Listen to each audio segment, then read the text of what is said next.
दोस्तों, विज्ञान वृक्ष की डिजिटल दुनिया में आप सबका स्वागत है। आज हम बात करने वाले हैं यहाँ पर आपकी जो सेकेंड ऑर्डर रिएक्शन थी ना, उनकी करेक्टरिस्टिक के बारे में बात करने वाले हैं, उनकी फीचर्स के बारे में बात करने वाले हैं। सेकेंड ऑर्डर रिएक्शन की हाफ लाइफ कैसे निकाल सकते हैं, या फिर सेकेंड ऑर्डर के ग्राफ किस तरीके से बनते हैं, कैसी कैसी इक्वेशन को हम लोगों ने डिराइव किया था सेकेंड ऑर्डर के केस में, वो सारी बातें हम यहाँ पर देखने वाले हैं। देखिए, शुरू करते हैं भाई। सबसे पहले सेकेंड ऑर्डर की करेक्टरिस्टिक्स की बात करते हैं। पहली करेक्टरिस्टिक की मैं बात करता हूं। यहां देखिए, हम लोगों ने सबसे पहले इंटीग्रेटेड रेट एक्सप्रेशंस को लिखा था। याद हो आपको, हमने लिखा था कि सेकेंड ऑर्डर रिएक्शन अगर इस तरीके की हैं, अगर आपके रिएक्टेंट ए से कहां जा रहे हैं, पी जा रहे हैं, तो हमने कहा था भाई इसका जो रेट एक्सप्रेशन होगा वो हम लिखेंगे कुछ ऐसे। टाइम जीरो पर इसको ए कहा था, इसको खाली कहा था। टाइम टी पर इसको a माइनस एक्स बराबर a कहा था, और इसको x कहा था, और इसको a नोट हमने कह दिया था।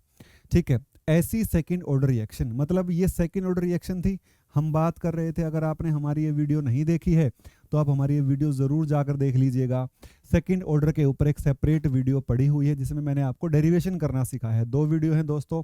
एक वीडियो तो वो है जिसमें मैंने रिएक्टेंट एक ही तरह का माना है, दूसरी वीडियो वो है जिसमें मैंने दो तरह के रिएक्टेंट को मानकर सेकंड ऑर्डर के रिएक्शन के बारे में बताया है। ऐसी रिएक्शंस के लिए जो रेट एक्सप्रेशन बनता है, ऐसी रिएक्शंस के लिए जो रेट एक्सप्रेशन बनता है, वो हमने कुछ इस तरीके से लिखा था कि ये सेकंड ऑर्डर को फॉलो कर रही है, रेट लो इस तरीके से लिखूंगा, है ना। तो रेट एक्सप्रेशन क्या लिखूंगा, इसका रेट एक्सप्रेशन हमने लिखा था 1/a minus 1/a note is equal to KT लिख दिया था। सही है। ये हमने किसके लिए लिखा, जब एक ही तरह का रिएक्टेंट हो और सेकंड ऑर्डर को जो है वो फॉलो कर रही हो रिएक्शन। अब दूसरा क्या लिखा भाई, दूसरा हमने लिखा second order with different reactant, with different reactants, with different reactants. अगर रिएक्टेंट्स एक से ज्यादा हैं, दोनों ही केसेस को हमने डिस्कस किया था। यहां पर मैं लिख रहा हूं, अगर ऐसी कोई रिएक्शन चल रही है, a प्लस बी से कहां जा रहे हो, p, टाइम जीरो के ऊपर कितनी कहानी चल रही है, a, ये b है। टाइम t के ऊपर क्या चल रहा है, a माइनस एक्स, वो b माइनस एक्स, और ये x और यहाँ खाली। इसका रेट एक्सप्रेशन क्या लिखा हमने, इसका हमने लिखा भाई 1/a माइनस बी, यहाँ पर आ जाएगा log ऑफ, यहाँ पर लिखा b of a minus x divide by a of b minus x is equal to KT। ऐसा कुछ हमने लिखा। सही है। ये किसके लिए लिखा, ये तब लिखा जब एक से ज्यादा तरह के रिएक्टेंट जो है वो एग्जिस्ट करते हैं। अब हम इनके ग्राफ बनाते हैं। पहले बात करते हैं इसकी इक्वेशन नंबर 1 की, इसको मैं नाम दे देता हूं 1। पहले बात करते हैं इक्वेशन नंबर 1 और फिर बात करते हैं नंबर 2 का। ठीक है, ये आपकी फर्स्ट इक्वेशन है, this is our first equation जिसमें एक तरह का रिएक्टेंट है, और ये आपकी दूसरी इक्वेशन है जिसमें दो तरह के जो रिएक्टेंट है वो इन्वॉल्व हैं। हालांकि ये भी सेकेंड ऑर्डर है और वो भी क्या है, सेकेंड ऑर्डर ही है। देखिए, यहाँ देखिए भाई, सबसे पहले ग्राफिकल रिप्रेजेंटेशन की बात करता हूँ। हमने लिखा 1/a minus 1/a note is equal to KT। मैं लिख सकता हूँ 1/a is equal to 1/a naught plus KT। सही है। या फिर मैं क्या लिखूं, और a क्या होता था हमारे पास, a minus x is equal to 1/a plus KT लिख सकता हूं भाई। ये क्या बनेगा आपके पास, y is equal to m into x plus c, straight line की इक्वेशन जिसका स्लोप है k, जिसका इंटरसेप्ट है 1/a। और आप ग्राफ जब बनाओगे इसका जो ग्राफ बनेगा वो कुछ इस तरीके से आप रिप्रेजेंट कर देते हो, कुछ ऐसा ग्राफ जो है आप रिप्रेजेंट कर देते हो ऐसी रिएक्शंस के लिए। ठीक है, graph with positive slope, curve with positive slope, positive slope के साथ हम ऐसा ग्राफ बना देते हैं। एक साइड क्या आ जाता है, यहाँ आ जाता है 1/a माइनस एक्स। ठीक है, और यहाँ पर क्या आ जाता है, टाइम। और ग्राफ कैसा दिखाई देता है आपको, स्लोप पॉजिटिव है तो ऐसा ग्राफ जो है वो आपको दिखाई दे जाता है। ठीक है, तो यहाँ पर स्लोप क्या रहा होगा, स्लोप रहा होगा आपके पास कि ये क्या कहते हैं, y इंटरसेप्ट कहते हैं, ये क्या रहा होगा 1/a। ऐसा कुछ आपको देखने को मिलेगा, ऐसा कुछ जो है वो आपको देखने को मिलेगा। ये 1/a सही है, इसे कहते हैं इंटरसेप्ट। समझ में आ गया होगा शायद आपको। ये हमने बात करी फ्रॉम 1। नाउ नाउ यहाँ पर हमने पहली क्वेश्चन की बात करी, this implies from 2। Now from 2 दो नंबर से क्या लिख सकता हूँ, दो नंबर से हाँ मैं उसका ग्राफ ही बताऊंगा बस आपको। मैं लिख सकता हूँ यहाँ पर 1/a-b, यहाँ पर ln लिख लीजिएगा, शायद मैंने log लिख दिया, ln लिखना चाहिए मुझे, यहाँ पर ln आ जाएगा जी, यहाँ पर ln आ जाएगा, ln ठीक है। यहाँ ln लिख देते हैं, ln नेचुरल log वाला ही लिखेंगे, ln लिख देता हूँ, सही है। यहाँ पर भी क्या लिख देता हूँ, ln ही लिख देता हूँ, ln यहाँ लिखा b a-x divide by a b-x is equal to kt, सही है। अब यहाँ देखिए ज़रा आप एक बार, यहाँ देखिए जनाब एक बार, ये तो कहानी हो गई, ठीक है, ये भी कहानी हो चुकी है। अब इस कहानी की चर्चा शुरू कर रहे हैं। यहाँ पर क्या बनेगा आपके पास, ये बनेगा, देखो a-b को उधर लेकर चले जाइए, यहाँ पर बन जाएगा ln b a-x divide by a b-x is equal to a-b के साथ चला जाएगा, तो यहाँ क्या लिखूंगा, a-b इंटू के इंटू टी, सही है भाई। तो यहाँ से क्या करेंगे, ये भी स्ट्रेट लाइन की इक्वेशन है, ये भी स्ट्रेट लाइन की इक्वेशन है, क्या, y is equal to m into x. X क्या है आपका t, m क्या है आपका, ये कंप्लीट आपका स्लोप है। और स्लोप क्या आ रहा है आपका, स्लोप यहाँ से तो पॉजिटिव दिखाई दे रहा है, पर फिर भी वो डिपेंड करता है a b से बड़ा है या छोटा है, ठीक है। तो हम a को b से बड़ा ही मानकर चल रहे हैं। तो ग्राफ कैसा बनेगा जी आपके पास, ग्राफ आपको कुछ ऐसा दिखाई देगा, कुछ ऐसा ग्राफ आपको दिखाई देगा। यहाँ पर लिखूंगा मैं log of b a-x divide by a b-x, सही है। मैं थोड़ा सा और क्लियरली लिख देता हूँ इसको, इसको थोड़ा सा उधर शिफ्ट कर देते हैं, शायद आपको क्लियरली दिखेगा बच्चों। ये बनेगा log ऑफ यहाँ पर b a-x divide by a b-x versus time, ठीक है। तो यहाँ से कैसा ग्राफ आएगा भाई, आपको ऐसा ग्राफ दिखाई देगा, सही है। स्लोप क्या रहेगा, स्लोप रहेगा, स्लोप रहेगा a-b इंटू के। स्लोप जो रहेगा वो स्लोप रहेगा, स्लोप बराबर इक्वल टू a-b इंटू के, ठीक है भाई। तो यहाँ से भी ग्राफ बनाया जा सकता है, ठीक है। स्लोप से चाहे बात हो अलग अलग रिएक्टेंट वाले केस की, चाहे सेम रिएक्टेंट वाले केस की, हम स्लोप से रेट कांस्टेंट की वैल्यू जो है वो फाइंड आउट कर सकते हैं। हम स्लोप से क्या फाइंड आउट कर सकते हैं, रेट कांस्टेंट की जो वैल्यू है उसको फाइंड आउट कर सकते हैं। तो ये बात हुई हमारी पहले फीचर की, ये बात हुई हमारी पहले फीचर की। अब हम बात करते हैं सेकंड फीचर की। सेकंड फीचर कौन सा है भाई, हाफ लाइफ क्या होता है भाई, कितना फ्रैक्शन कितने टाइम में रिएक्ट कर जाएगा, आधा कितने समय में रिएक्ट कर जाएगा, उसी की चर्चा हम कर रहे हैं, ठीक है। तो देखिए यहाँ पर हम बात कर रहे हैं सेकंड फीचर की, फीचर नंबर 2, फीचर नंबर 2। देखिए जरा यहाँ पर हम बात कर रहे हैं भाई हाफ लाइफ की,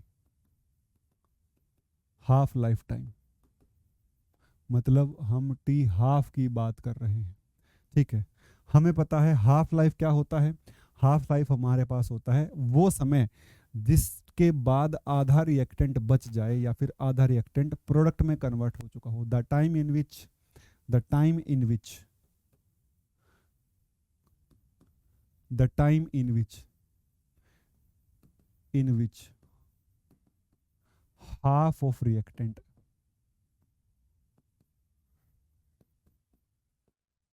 convert to product, converted into product,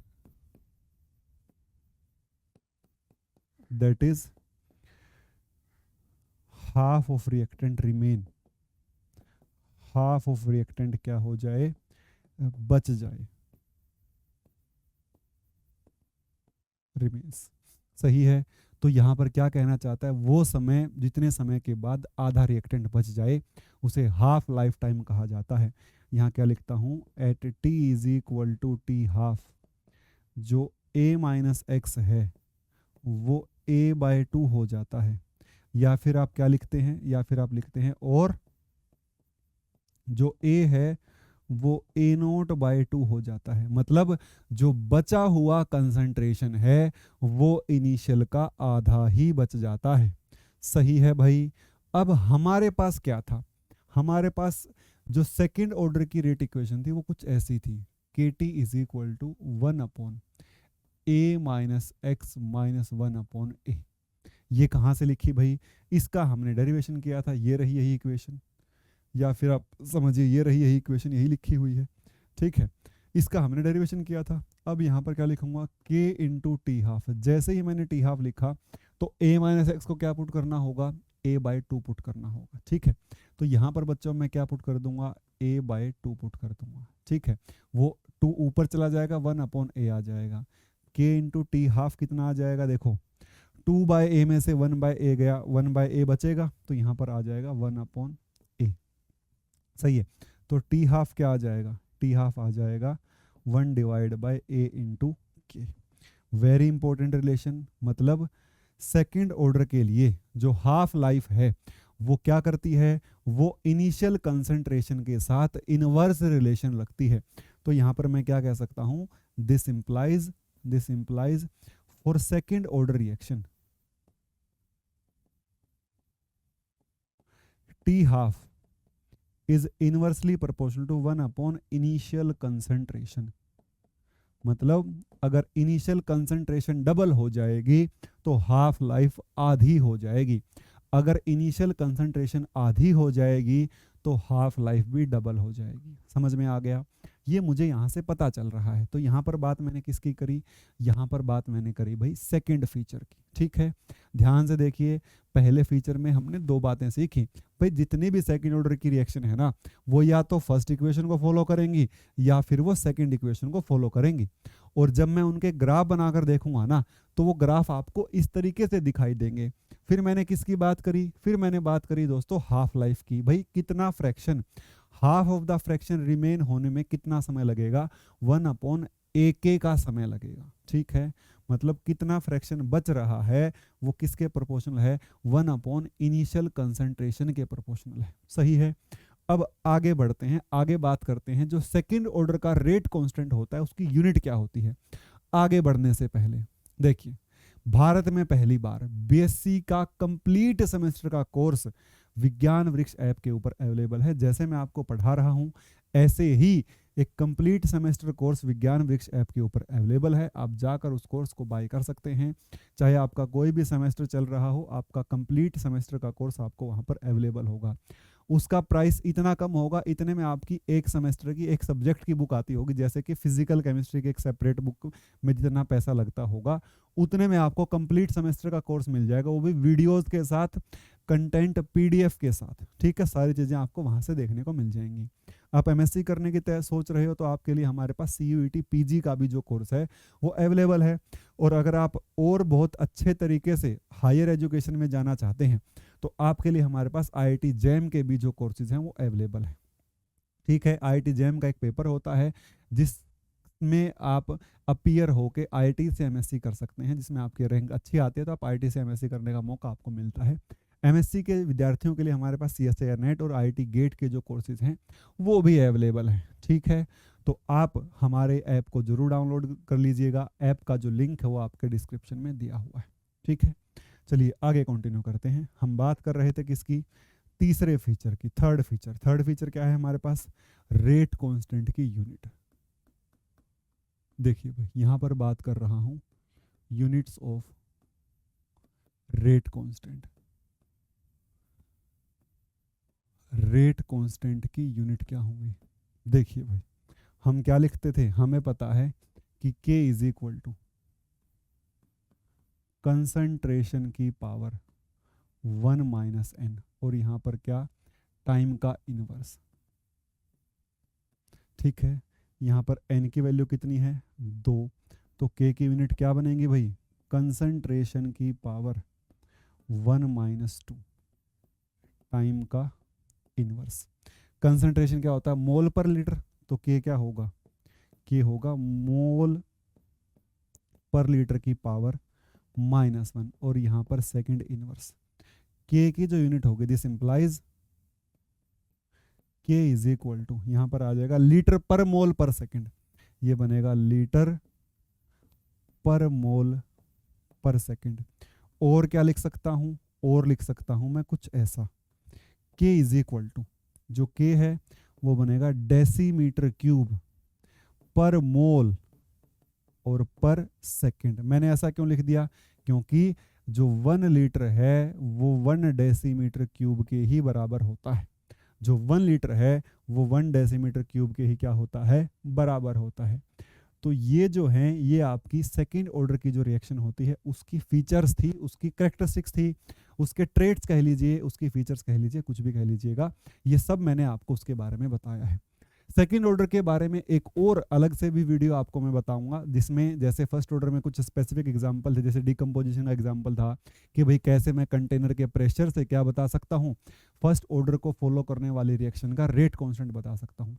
अगर ऐसा ही सेकेंड ऑर्डर में हो जाए तो क्या कर सकते हैं, जैसे हमने इन्वर्जन ऑफ केन शुगर देखा, जैसे हमने एस्टर की हाइड्रोलिसिस देखी, या फिर आप कह लीजिए हमने डिकम्पोजिशन ऑफ H2O2 देखा, डिकम्पोजिशन ऑफ अमोनियम नाइट्रेट देखा, ठीक है। तो इनमें क्या हो रहा था, इनमें एक जो प्रोडक्ट बन रहा था ना वो गैस बन रही थी और वो फर्स्ट ऑर्डर को फॉलो कर रही थी। तो हम उस गैस के वॉल्यूम को मेजर करके क्या बता दे रहे थे, उस रिएक्शन का रेट कांस्टेंट बता दे रहे थे।